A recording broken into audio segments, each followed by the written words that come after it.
Hello everyone, my self Swapnil sir. और इस video में डिस्कस करने वाले हैं क्लास 12 का मैथमेटिक्स। आज अपन स्टार्ट करने वाले एक नया चैप्टर जो कि है इनडेफिनेट इंटीग्रेशन।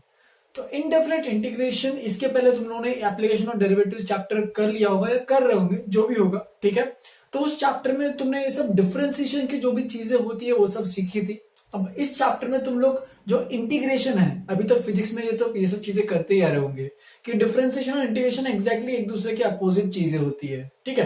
जैसे कि अगर डिस्प्लेसमेंट को डिफरेंशिएट करते हो तो वेलोसिटी आता है, वेलोसिटी को डिफरेंशिएट करते हो तो एक्सेलरेशन आता है। तो उसी तरीके से अगर एक्सेलरेशन को इंटीग्रेट करते हैं तो वेलोसिटी आता है, और वेलोसिटी को इंटीग्रेट करेंगे तो डिस्प्लेसमेंट आता है। तो ये सब चीजें बहुत लोगों ने सीख ली थी ऑलरेडी। तो हम लोग आज इसको डेप्थ में देखने वाले हैं, आज से स्टार्ट करने वाले हैं ये चैप्टर जिसमें इंटीग्रेशन के बारे में हम लोग पढ़ेंगे। तो इंटीग्रेशन आफ्टर ऑल दो टॉपिक्स में डिवाइडेड होता है, वो है इनडेफिनेट इंटीग्रेशन और डेफिनेट इंटीग्रेशन। दोनों का एक्सप्लेनेशन आज मैं इंट्रोडक्शन के लेक्चर में स्टार्ट करूंगा कि इंटीग्रेशन आफ्टर ऑल होता क्या है और क्यों करते हैं ये सब चीजें, ठीक है। तो दो टॉपिक है, बोर्ड्स में भी इनफैक्ट देखोगे तो दो टॉपिक है, इंडेफिनेट और डेफिनेट, दो इंटीग्रेशन टॉपिक्स है, ठीक है। और उसके एप्लीकेशंस भी ऑफकोर्स वो भी एक फर्दर एक टॉपिक है जिसको अपन आगे देखेंगे जाके, ठीक है। तो इंटीग्रेशन के यहाँ पे मैंने कुछ टॉपिक्स लिखे हैं जो भी अपन इनडेफिनेट इंटीग्रेशन में पढ़ने वाले हैं। तो ये सब टॉपिक्स है, ठीक है। ये मैंने यहाँ पे जो टॉपिक्स लिखे हैं, ठीक है, स्टार्टिंग में चलो स्टेप बाय स्टेप एक्सप्लेन करते हुए जाता हूं। इसके पहले एक और चीज बता दूं, इंटीग्रेशन, इनडेफिनेट इंटीग्रेशन, ये जो चैप्टर नंबर 3 है बोर्ड्स के अंदर, तो उसमें से जो टॉपिक, इस टॉपिक में से बोर्ड्स में मिनिमम 6 to 9 मार्क्स से क्वेश्चन यूजुअली पूछता है हर साल। कि बहुत बेसिक से एक क्वेश्चन आएगा कि वो पूछेगा इसके इंटीग्रेशन निकालो, तो तुम्हें उसका इंटीग्रेशन निकालना पड़ेगा। तो वो 6 to 9 मार्क्स का इसका वेटेज रहता है इन बोर्ड्स। एंड हर साल मेंस में इनडेफिनेट इंटीग्रेशन अगर देखा जाए तो इनडेफिनेट इंटीग्रेशन में से कम एक क्वेश्चन या मैक्सिमम 2 क्वेश्चन तो आता ही है, ठीक है। तो ये इनडेफिनेट इंटीग्रेशन जो टॉपिक है वो एक इंपॉर्टेंट टॉपिक बोल सकते हैं, बोर्ड्स के पॉइंट ऑफ व्यू है, एक मेंस जेई के पॉइंट ऑफ व्यू से भी बोल सकते हैं। तो जेई में जब पढ़ते हो बोर्ड्स में, जेई में, दोनों में, तो इनडेफिनेट और डेफिनेट क्या होता है कि इनडेफिनेट एक बेस है, ठीक है। आगे जब वो डेफिनेट इंटीग्रेशन जब पढ़ोगे, डेफिनेट इंटीग्रेशन, उसके अंदर क्या होगा, अगर तुम्हारा इनडेफिनेटली अगर खोखला हो गया, अगर तुम्हें इनडेफिनेटली नहीं आ रहा है तो तुम्हें डेफिनेट में भी बहुत दिक्कतें जाएंगी। तो इसीलिए डेफिनेट बहुत डिफिकल्ट एक चैप्टर होता है डेफिनेट इंटीग्रेशन, जिसमें बहुत सारे कंसेप्ट्स, बहुत सारे थ्योरम्स इन्वॉल्व है। लेकिन वो तभी आ पाएगा जब तुम्हें इनडेफिनेट इंटीग्रेशन इस चैप्टर के सारे फॉर्मूलेस बाय हार्ट हो, कंसेप्ट्स, थियरीज जो भी है इसके अंदर, जो भी फॉर्मूले बेस्ड या फिर थ्योरी बेस्ड जो भी चीजें मैं बताऊंगा, ये सब अच्छे से प्रैक्टिस होके ही ये सब बाय हार्ट हो सकते हैं। इस पे क्वेश्चंस बहुत सारा है, थोड़ा सा ये चैप्टर लेंदी है, तो जाएगा कम से कम 2-3 हफ्ते ये चैप्टर, या फिर उससे ज्यादा हो सकता है। कोशिश करेंगे कि अपन फटाफट खत्म करें depending on the frequency of our lectures, ठीक है। तो इनडेफिनेट इंटीग्रेशन में स्टार्टिंग में अपन इंट्रोडक्शन, आज की क्लास में अपन बस इंट्रोडक्शन और कुछ एलिमेंट्री फॉर्मुलेस देखने वाले हैं। तो उसमें बताऊंगा कि इंटीग्रेशन क्या होता है, कैसे डिनोट करते हैं, और क्या क्या टाइप के इंटीग्रेशन होते हैं। फिर सेकेंड टॉपिक में मैं कुछ एलिमेंट्री फॉर्मुलेस बताऊंगा, तो जो डिफरेंशिएशन के बेसिक जो फॉर्मुलेस थे, सिमिलरली इंटीग्रेशन के भी बेसिक फॉर्मुलेस हैं, वो एक्सप्लेन करूंगा। फिर कुछ इंपॉर्टेंट थियरम्स है, याद होगा तो जब डिफरेंशिएशन में हमने पढ़ा था तो कुछ इंपॉर्टेंट थियरम्स देखे थे, sum rule, difference rule, product rule, quotient rule, तो ये सब रूल जो देखे थे वो सब चीजें देखे थे। तो इसमें भी थियरम्स और इंटीग्रेशन, कुछ इंपॉर्टेंट थियरम्स है इंटीग्रेशन के अंदर, तो वो सब चीजें हम लोग डिस्कस करेंगे। फिर एक इंपॉर्टेंट कंसेप्ट है जो कि बहुत लोग यहाँ पे आके हार मान लेते हैं, ठीक है। ये एक बहुत बेसिक कंसेप्ट है जो कि इंपॉर्टेंट है, वो है इंटीग्रेशन बाय सब्स्टिट्यूशन। बहुत लोग इनको समझने में डिफिकल्टी जाती है, वो प्रैक्टिस से ही अपने आप समझ लेते हैं एक बार, लेकिन जो एक बार समझ गया वो पूरा क्लियर हो जाता है इसका। और ये बहुत ही इंपॉर्टेंट है क्योंकि आगे में इसी का मेन यूज आते जाने वाला है, ठीक है। यहीं पे जो आगे में जो भी अपन कंसेप्ट पढ़ रहे हैं वो यहीं से स्टार्ट होता है कि इंटीग्रेशन बाय सब्स्टिट्यूशन, ठीक है। फिर उसके बाद सब स्पेशल इंटीग्रल फॉर्मुलेस देखने वाले हैं, कुछ नए नए अलग अलग टाइप के फॉर्मुलेस देखेंगे जो पहले नहीं देखे हैं। उनका डेरिवेशन भी आ सकता है बोर्ड एग्जाम में, ठीक है, उनको डिराइव भी करेंगे अच्छे से। फिर उनपे एक्स्ट्रा एप्लीकेशन वाले क्वेश्चंस भी करने वाले हैं। फिर उसके बाद इंटीग्रेशन में टाइप, अलग अलग टाइप के क्वेश्चंस पूछते हैं, जैसे कि यहाँ पे क्यू और एल, सब सोच रहे हो क्या है, तो एल का मतलब होता है लीनियर फैक्टर कुछ हो, और क्यू का मतलब क्वाड्रेटिक। तो लीनियर और क्वाड्रेटिक तो सबको अभी तो पता ही है, लीनियर मतलब ax प्लस बी के फॉर्म में, और क्वाड्रेटिक मतलब ax square plus bx plus c के फॉर्म में। तो ऐसे कुछ अगर टाइप के कुछ इंटीग्रेशन पूछ रहा है या ऐसे में ऐसे, तो ये इंटीग्रेशन का सिंबल है, बहुत लोगों को तो पता ही होगा कि डिनोट ऐसे करते हैं। तो integration 1 upon quadratic, 1 upon under root quadratic, linear by quadratic या फिर linear by under root quadratic, तो ऐसे टाइप के इंटीग्रल्स को इंटीग्रेट कैसे करना है, तो वो सब अपन इस टॉपिक में पढ़ने वाले हैं। फिर उसके बाद एक one of the most important theorems है, थ्योरम बोलो या फिर लॉ बोलो, जो भी बोलना है बोलो, इंटीग्रेशन बाय पार्ट्स, आईबीपी, जो कि तुम्हें बहुत अच्छे से याद रखना है और इस पे क्वेश्चंस आते हैं। ठीक है, इसमें बोर्ड एग्जाम में भी पूछ सकता है या फिर इसमें आगे भी डेफिनेट इंटीग्रेशन जब पढ़ोगे तो उसमें भी क्वेश्चंस अच्छे खासे पूछता है। तो ये अच्छा एक कंसेप्ट है जो कि आना चाहिए। फिर उसके बाद पार्शियल फ्रैक्शंस, ये भी एक इंपॉर्टेंट कंसेप्ट है। ठीक है, पार्शियल फ्रैक्शन और उनके इंटीग्रेशन कैसे करते हैं, डिफिकल्ट इंटीग्रेशन को सिंपल कैसे करना है, तो ये पार्शियल फ्रैक्शन जो एक कंसेप्ट है उससे हमारा क्लियर हो जाएगा ये टॉपिक। ठीक है, तो इसके लिए पार्शियल फ्रैक्शन पहले बताऊंगा मैं क्या होता है पार्शियल फ्रैक्शंस, फिर उनको इंटीग्रेट भी कराना सिखाऊंगा। ठीक है, यहां तक जो है ये अपना बोर्ड का कंसेप्ट है। तो जो भी न्यूक्लियस वाले वीडियो जो भी देख रहे हैं, जो भी नीट के लिए प्रिपेयर कर रहे हैं, जिन्होंने मैथ्स ऑप्ट किया है, तो उनको यहीं तक देखना है, बोर्ड में यहीं तक है। जो भी बोर्ड के लिए प्रिपेयर कर रहे हैं वो यहीं तक उनको पढ़ना है। इसके आगे का जो कंसेप्ट है वो मेंस और एडवांस का टॉपिक्स है। ठीक है, हो सकता है मेंस और एडवांस में से इसमें से पूछ ले। ठीक है, जिसमें हम लोग देखो टॉपिक एक्सप्लेन कर देता हूं कि ऐसे टाइप के इंटीग्रेशन भी करने आ सकते हैं, तो ये सब भी करना पूछ सकता है वो सब चीजें। ठीक है, कई बार ये बोर्ड में भी हो सकता है पूछे, लेकिन आज तक पूछा नहीं है। ठीक है, बोर्ड में एक दो जगह पे ये सब मेंशन किया गया है, वो देखेंगे जैसे जैसे मैं प्रोग्रेस करूंगा मैं एक्सप्लेन करूंगा। ठीक है, फिर इंटीग्रेशन ऑफ टाइप, यहाँ पे भी देखो L1 L2 लिखा है, लीनियर है वापस से, तो एक linear under root linear, 1 upon linear under root linear, या quadratic 1 upon quadratic under root linear, या फिर 1 upon linear under root quadratic, या फिर 1 upon quadratic under root quadratic. तो ये सब टाइप के इंटीग्रेशन के फॉर्मुलेस भी तुम्हें अच्छे से बाय हार्ट होने चाहिए, प्रैक्टिस होनी चाहिए। ठीक है, फिर उसके बाद मिसलेनियस टाइप्स ऑफ इंटीग्रेशन, अलग अलग टाइप के इंटीग्रेशन भी होंगे जो मैं सिखाऊंगा उसमें। ठीक है, जो इसमें भी कुछ कुछ नए नए फॉर्मुलेस देखने को मिलेंगे तुम्हें। फिर उसका एक लास्ट टॉपिक से खत्म करेंगे जो कि रिडक्शन फॉर्मूला, वो भी एक्सप्लेन करूंगा क्या है। तो ये बेसिक क्रोनोलॉजी है जिससे अपन फॉलो करने वाले इस चैप्टर को, कैसे कैसे पढ़ने वाले हैं। तो बेसिक से हम लोग स्टार्ट करेंगे और पूरा एडवांस तक जाएंगे, पूरा जो भी चीजें हैं। ठीक है, बोल देता हूं वापिस से, ये चैप्टर एक इंपॉर्टेंट चैप्टर है कैलकुलस के पॉइंट ऑफ व्यू से, और ऑफकोर्स बोर्ड में भी आप पूछता है, मेंस में भी पूछता है एंड एडवांस में भी पूछता है। एडवांस में सच इसी से डायरेक्टली क्वेश्चन नहीं पूछता है, एडवांस में इसके कंसेप्ट पूछेगा, जो 2-3 और कंसेप्ट मिला के कुछ ना कुछ तो क्वेश्चन आ सकता है। ठीक है, चलो लिख लो इस टॉपिक को स्टेप बाय स्टेप, जो भी लिखा है मैंने अच्छे से। स्टार्ट करते हैं आज का जो पहला टॉपिक है, जो कि इंट्रोडक्शन टू इंटीग्रल्स। चलो फिर स्टार्ट करते हैं introduction to integrals. Basically integration जो होता है वो एक्चुअल में पूरा अपोजिट होता है डिफरेंशिएशन के। ठीक है, जैसे कि मैंने तुम लोग अभी थोड़ी देर पहले एक्सप्लेन किया कि अगर डिस्प्लेसमेंट को डिफरेंशिएट करते हो तो वेलोसिटी, वेलोसिटी को डिफरेंशिएट करते हो तो एक्सेलरेशन। सिमिलरली इंटीग्रेशन जो होता है वो होता है एक्चुअल में एंटी डिफरेंशिएशन होता है, कि डिफरेंशिएशन का एग्जैक्ट अपोजिट जो होता है वो इंटीग्रेशन होता है।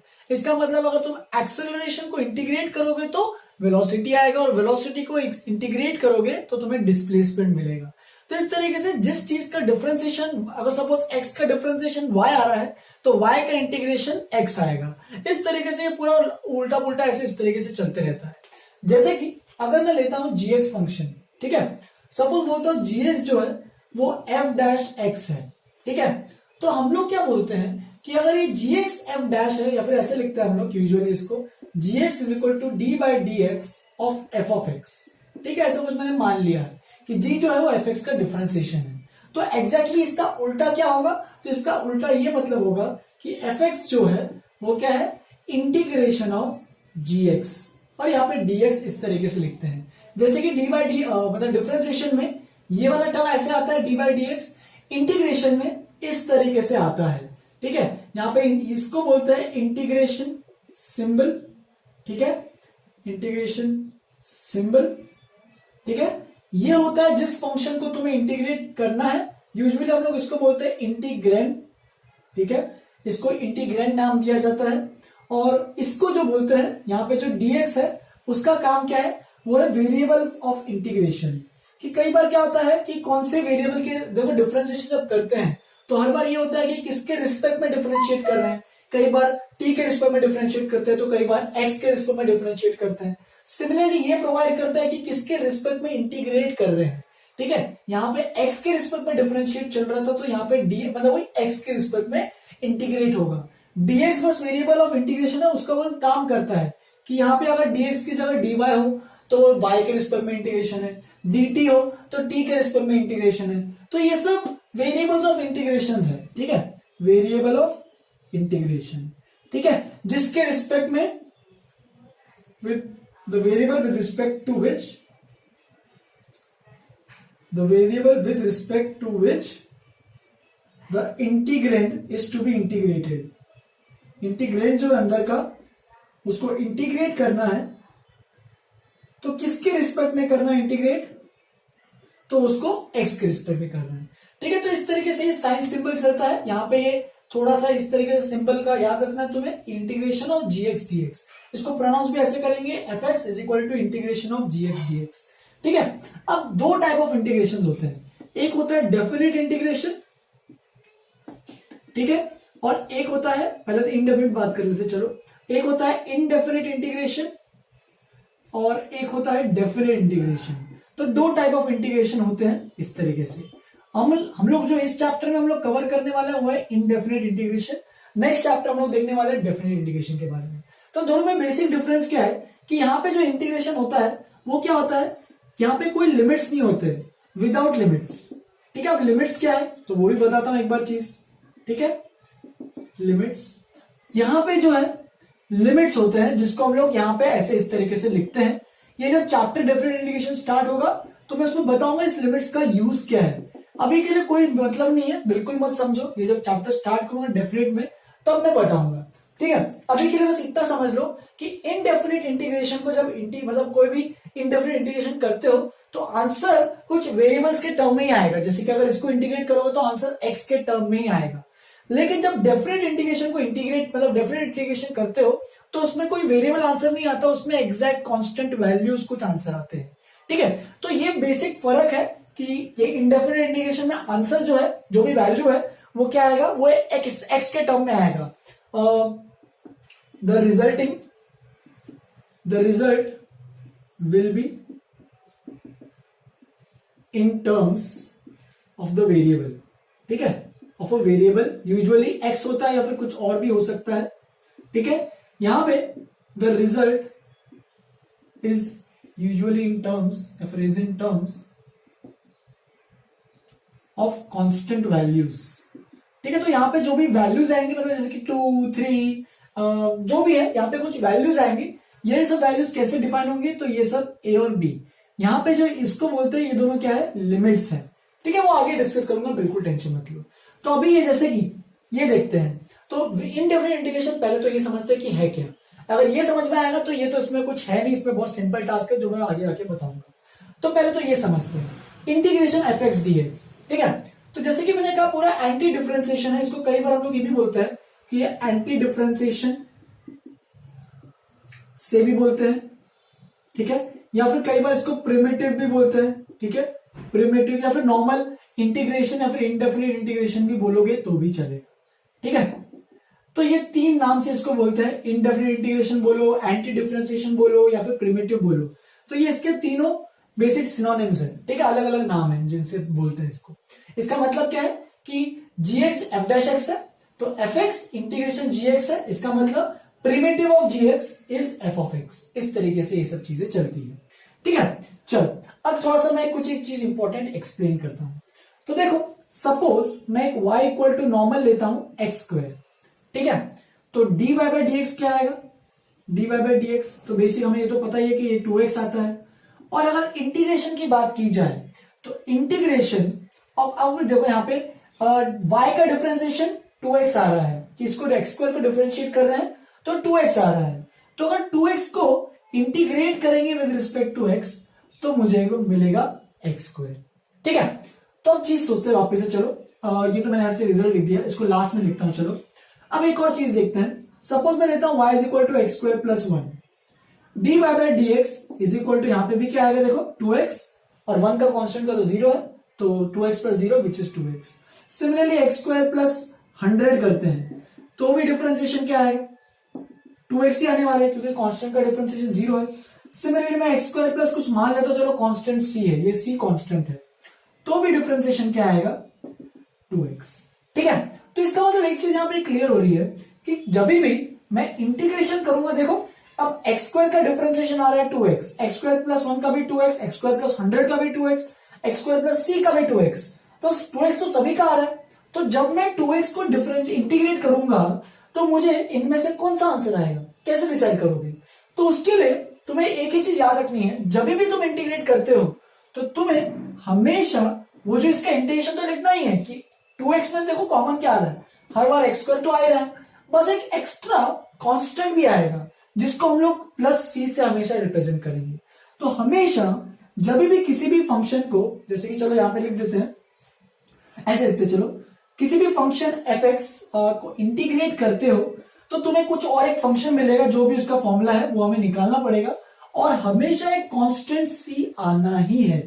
ठीक है, तो ये बेसिक फॉर्मूला है इनडेफिनेट इंटीग्रेशन का, कि यहां पे किसी भी फंक्शन को तुम जब इंटीग्रेट करते हो विद रिस्पेक्ट टू एक्स तो वो एक और फंक्शन आएगा, जो भी फंक्शन है वो डिफाइन होगा फॉर्मूले से, और एक प्लस सी भी एक और चीज आने वाली है। प्लस सी क्या है, तो वो इसको बोलते हैं, प्लस सी को हमेशा इंट्रोड्यूस करना है। तुम्हें जब भी आंसर लिखोगे तो तुम्हें एक प्लस सी डाल के ही आंसर लिखना है। होपफुली सबको समझ में आया है कि प्लस सी क्यों डाल रहे हैं। ये सी जो है वो एक कांस्टेंट है, तुम चाहे तो एक्स स्क्वायर प्लस 1 को डिफरेंशिएट करो, एक्स स्क्वायर प्लस 99 को डिफरेंशिएट करो, एक्स स्क्वायर प्लस 1 मिलियन को डिफरेंशिएट करो, सबका डिफरेंशिएशन 2x से आने वाला है। तो इसका मतलब 2x का इंटीग्रेशन जब करते हो तो हमेशा एक्स स्क्वायर तो आएगा, लेकिन एक प्लस कांस्टेंट भी लिखना जरूरी है, क्योंकि एक्स स्क्वायर प्लस सी कांस्टेंट है, तो हमेशा कांस्टेंट का डिफरेंशिएशन 0 आता है, तो उसका कंट्रीब्यूशन हमेशा निग्लेक्ट हो जाता है। इसीलिए यहाँ पे जो फंक्शन है वो इस तरीके से, जो भी इंटीग्रेट करते हो एक्स स्क्वायर लिखते हो यहाँ पे, तो उसको प्लस सी भी यहाँ पे डालना जरूरी है। ठीक है, तो इसलिए integration of 2x dx will be x square plus c. ऐसे अगर तुम्हें एक और चीज याद होगी तो डिफरेंशिएशन ऑफ e की पावर x कितना होता है, e की पावर x ही रहता है। तो इसका मतलब इंटीग्रेशन ऑफ e की पावर x dx जब लिखोगे तो वापिस से क्या होगा, वो e की पावर x का डिफरेंशिएशन e की पावर x, तो e की पावर x का इंटीग्रेशन e की पावर x ही आएगा, लेकिन एक और प्लस सी भी आएगा। सिमिलरली अगर ऐसे देखते हो एक और चीज, तो ये देखो D by d x of sine x जो है वो क्या होता है, कॉस एक्स। तो इसका मतलब जब कॉस एक्स को इंटीग्रेट करोगे with respect to d x, देखो इसका डिफरेंशिएशन है, तो कॉस एक्स का इंटीग्रेशन क्या आएगा, साइन एक्स, बस साइन एक्स नहीं प्लस सी। तो हर बार ये कांस्टेंट ऑफ इंटीग्रेशन आने ही वाला है, क्योंकि इसको जब भी डिफरेंशिएट करोगे तो सी अपने आप हट जाएगा और बस डायरेक्टली ये टर्म बनेगा। तो इंटीग्रेशन में ये एक कांस्टेंट ऑफ इंटीग्रेशन को भी भूलना नहीं है, हमेशा जो भी आंसर लिखोगे उस पर प्लस सी लिख के छोड़ना है। तो ये बेसिक इंट्रोडक्शन है कि इंटीग्रल्स को कैसे लिखते हैं, उसमें नोटेशन क्या क्या है, उसके नाम भी मैंने बता दिए कि कौन कौन से नाम यूज करने वाले हैं। अब आगे बढ़ते हैं, जैसे कि हमने डिफरेंशिएशन के बेसिक फॉर्मुलेस देखे थे कि साइन का कॉस होता है, कॉस का माइनस साइन होता है, जो भी है। तो ऐसे इंटीग्रेशन के भी कुछ बेसिक फॉर्मुलेस है, एलिमेंट्री फॉर्मुलेस है, वो सेकेंड पार्ट में बस मैं एलिमेंट्री फॉर्मुलेस कवर करूंगा और फिर यहीं पे फिर लेक्चर खत्म करेंगे हम लोग। ठीक है, लिख लो इसको अच्छे से, आगे बढ़ते हैं।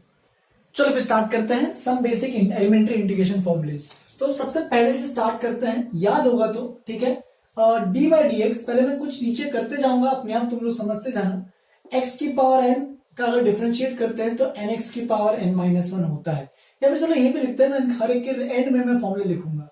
ठीक है, एन एक्स की पावर एन माइनस 1 होता है। तो यहां से तुम एक चीज देख सकते हो क्या, कि अगर इसका इंटीग्रेशन करते हो एक्स की पावर एन माइनस 1 डीएक्स का, तो एक्स की पावर एन प्लस सी आएगा। लेकिन हर बार क्या होगा, क्वेश्चन हमेशा इतना सिंपल नहीं आता कि वो ऐसे कुछ बोलता है, मतलब इतना कॉम्प्लिकेट फॉर्मूला याद रखने से कुछ फायदा नहीं है। हमें कुछ क्या फॉर्मूला याद रखना है कि बेसिक, अगर एक्स स्क्वायर का इंटीग्रेट करना है तो क्या करना है। तो बेसिक क्या है, तुम यहाँ पे कुछ अलग अलग चीजें सब्स्टिट्यूट करके देखो। जैसे कि तुम अगर देखोगे यहाँ पे चीज, अगर मैं इसकी जगह इसको डिफरेंशिएट करता हूं एक्स की पावर एन प्लस 1 और डिवाइड भी कर देता हूं एन प्लस 1 से, तो मुझे क्या मिलेगा, देखो तो मुझे मिलेगा 1 अपॉन एन प्लस 1 तो बाहर आ जाएगा, कांस्टेंट है, और ये एन प्लस 1 फॉर्मूला लगाना वही वाला ऊपर में, एक्स की पावर एन प्लस 1 माइनस 1, तो एक्स की पावर एन बचेगा, तो ये बन जाएगा इस तरीके से ये। तो इसका मतलब इसका डिफरेंशिएशन ये आ रहा है, hence therefore integration of x की पावर एन dx, देखो इसका इंटीग्रेशन क्या आएगा, एक्स की power n plus 1 upon n plus 1 plus c.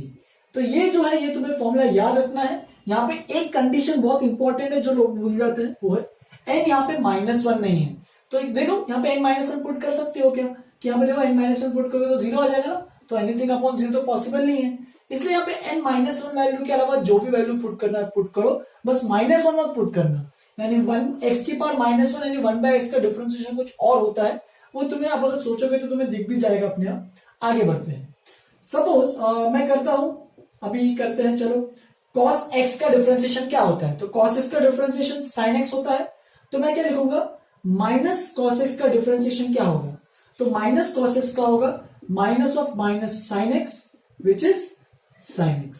ठीक है, मैं यहाँ पे ये रिजल्ट में कोशिश कर रहा हूं कि अच्छा सिंपल रहे। ठीक है, तो therefore integration of sin x dx will be equal to, इसका sin x का इंटीग्रेशन क्या आएगा, तो वो आएगा minus cos x plus c। तो जो भी मैं बॉक्स करते जा रहा हूं वो फॉर्मुलेस बनते जा रहे हैं, जो कि तुम्हें अपने फॉर्मुला लिस्ट में ऐड करना है। याद होगा तो मैंने डिफरेंशिएशन में फॉर्मुला लिस्ट बनाने बोला था, सिमिलरली इसमें भी तुम्हें फॉर्मुला लिस्ट बनाना है। सिमिलरली अगर d by d x of तुम साइन एक्स करते हो तो साइन का डिफरेंशिएशन कॉस होता है, therefore integration of cos x dx अगर करोगे तो क्या आएगा, साइन एक्स प्लस सी। हर बार देखते जाओ, मैं हर बार एक्स को तो डालते ही जा रहा हूं। ठीक है, फिर आगे बढ़ते हो, फोर्थ पे बढ़ेंगे, तो D by d x of अगर मैं लिखता हूं tan x, ठीक है, तो ये बनता है sec स्क्वायर x। तो यहां पे देख सकते हो integration of sec square x dx will be equal to tan x। अभी के लिए जितना सिंपल हो सके उतना मैं सिंपल रखने की कोशिश कर रहा हूं। तुम लोग अभी ये चीज सोचो मत कि अभी सर अगर इंटीग्रेशन ऑफ बस sec x करना होगा तो क्या करेंगे, तो बिल्कुल टेंशन मत लो, उनके लिए भी करेंगे। अभी के लिए बस अपना एलिमेंट्री बेसिक इंटीग्रेशन फॉर्मुलेस देख रहे हैं कि जो हमें डिफरेंशिएशन से ऑलरेडी आता है, तो उन फॉर्मुले से हम लोग ये सब फॉर्मुलेस कुछ बनाने की कोशिश कर रहे हैं। ठीक है, और इसके अलावा कुछ एक्स्ट्रा कुछ चीज नहीं कर रहे हैं। तो इसलिए यहाँ पे जिनको भी डाउट होगा कि इंटीग्रेशन ऑफ sec x क्या है सर बताओ, हमको तो अभी जानना है, तो बिल्कुल टेंशन मत, थोड़ा सब्र रखो। जैसे ही मैं थोड़ा सा सब्स्टिट्यूशन वाला पार्ट खत्म कर दूंगा तो तुम्हें वो भी चीज समझाऊंगा कि इंटीग्रेशन sec x का भी फॉर्मुला है और वो भी तुम्हें याद रखना है। ठीक है, तो इस तरीके से उस पर भी जाएंगे, आगे धीरे धीरे बढ़ेंगे। तो ये फोर्थ हो गया, चलो फिफ्थ पे बढ़ते हैं, इंटीग्रेशन ऑफ डिफरेंशिएशन ऑफ, और किसका पता है, तो cot x का पता है। तो cot x का होता है minus cos x square x, तो मैं क्या करता हूं, माइनस cot x को लिखता हूं, तो माइनस cot x क्या होगा, वो होगा cos x स्क्वायर x।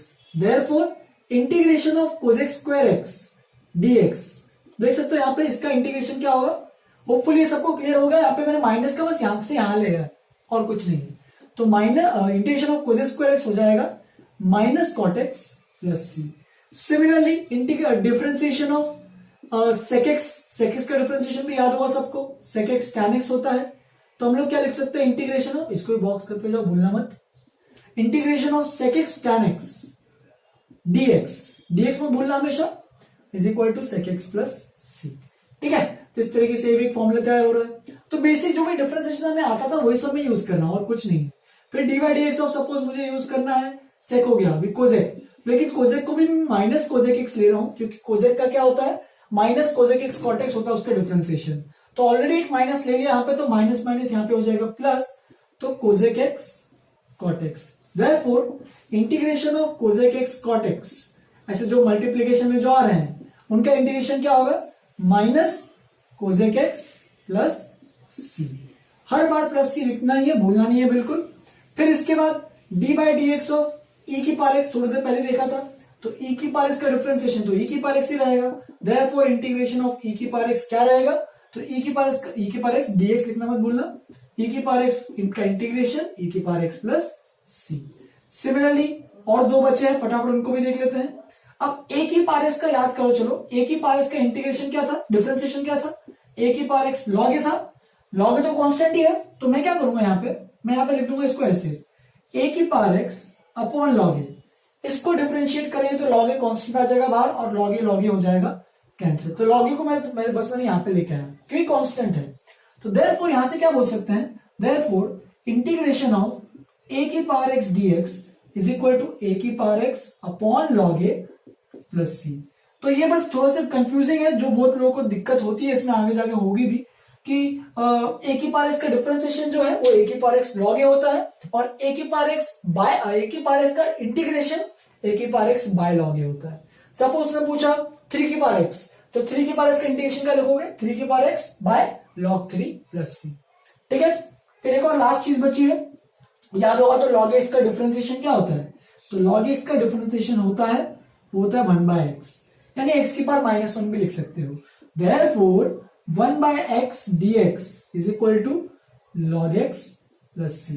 तो इसको भी याद रखना है, अगर 1/x को इंटीग्रेट करते हैं, देख सकते हो 1/x का मतलब क्या है, x की पावर -1 है, इसलिए यहाँ पे n की जगह -1 हटाया है कि अगर x की पावर -1 को इंटीग्रेट करते हो तो ये वाला फॉर्मूला मत यूज करना, सीधा x की पावर -1 का इंटीग्रेशन क्या होगा, log x, खत्म, और कुछ नहीं है। तो ये सब बेसिक एलिमेंट्री फॉर्मुलेज है जो कि तुम्हें याद रखने आपसे।